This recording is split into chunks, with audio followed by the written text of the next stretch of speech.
I just cycled home from the horse stable. That's where that's why I'm wearing knee-high boots on a bike. I know that's not usual cycling attire. I'm not taking a change of shoes to the stable. It's absolutely bucketing down. I mean, we've been in such a drought in England the last couple months, and all of the rain decided to come today, obviously.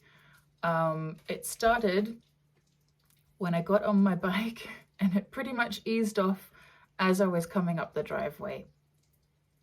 Because of course it did. I feel like we all have these days where sometimes it feels like everything is against you, and you know, it's like, okay, it's just a bit of rain, but sometimes it's tempting to feel like everything is going wrong. And it's like, it's not like, oh, you're not a strong enough person to cope with a few drops of rain. And yet at the same time, when it's one thing after another, after another, after another, all these little things can add up and leave you with this feeling of being so overwhelmed, and yet you can't quite pinpoint where the overwhelm is coming from, because you think, well, it's just a little bit of rain. You're sort of dismissing your own feelings when really it's not just the rain. It's this thing, it's that thing, it's this other thing. And then there's the straw that breaks the camel's back and you have a mental breakdown because someone honked their horn at you. And, you know, we all have these small things that add up that can bother us at times. And there are bigger things as well. We all deal with tragedy in life. We all deal with betrayal and grief. And sometimes it's so much all at once, one thing after another, and it sort of overcomes you. And it's only natural to feel your grief, to feel your pain, to feel your anger. And yet there comes a point where we start wallowing in it. And when you spend too long in that place, it becomes such a part of your identity that you become unable to see things in any other way. You become the kind of person who, when good things do come your way, you expect them to be taken away.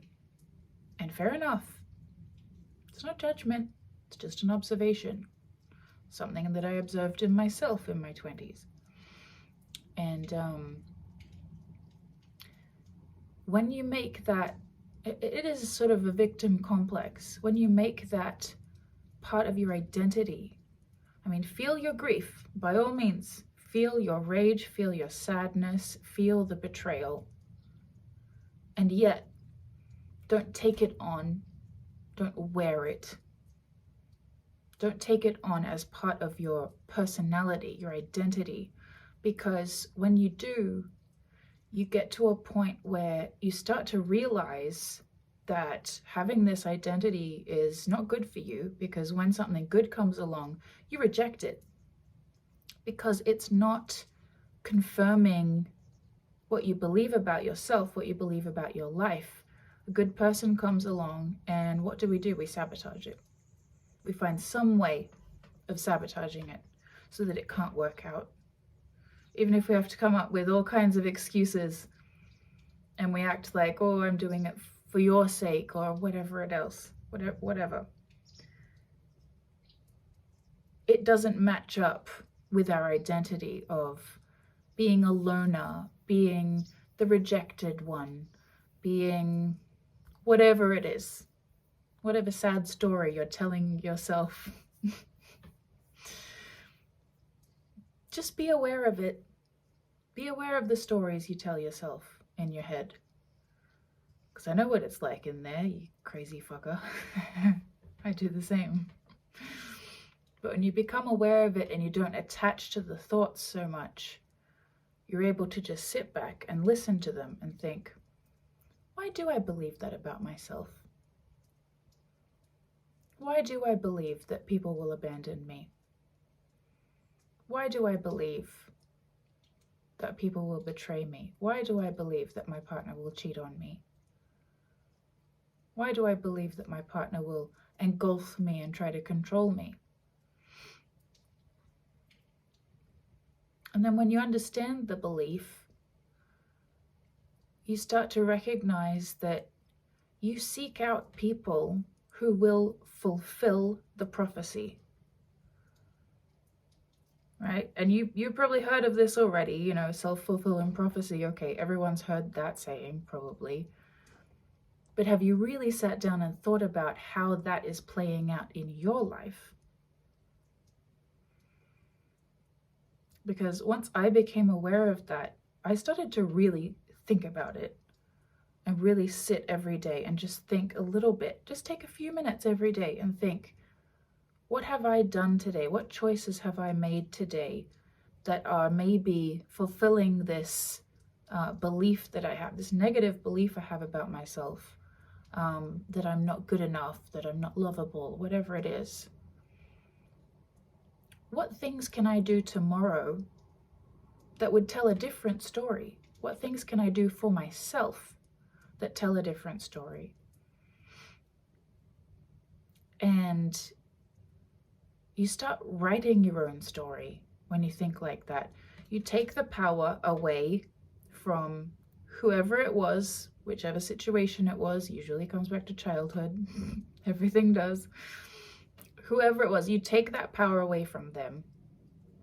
You stop repeating the same cycles. History stops repeating because you've decided to take the pen out of their hands and write some shit down yourself. And that's a pretty good feeling.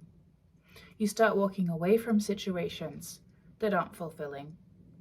You stop self-sacrificing to the extent of becoming the dying martyr who always gives up their own joy and their own needs for the sake of others. You're not getting any gold stars for that, all right? You're just becoming resentful and bitter because your own needs aren't being met.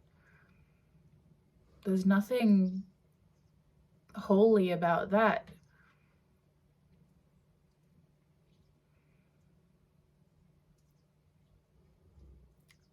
So which decision are you going to make? I'm curious. It's an ongoing battle.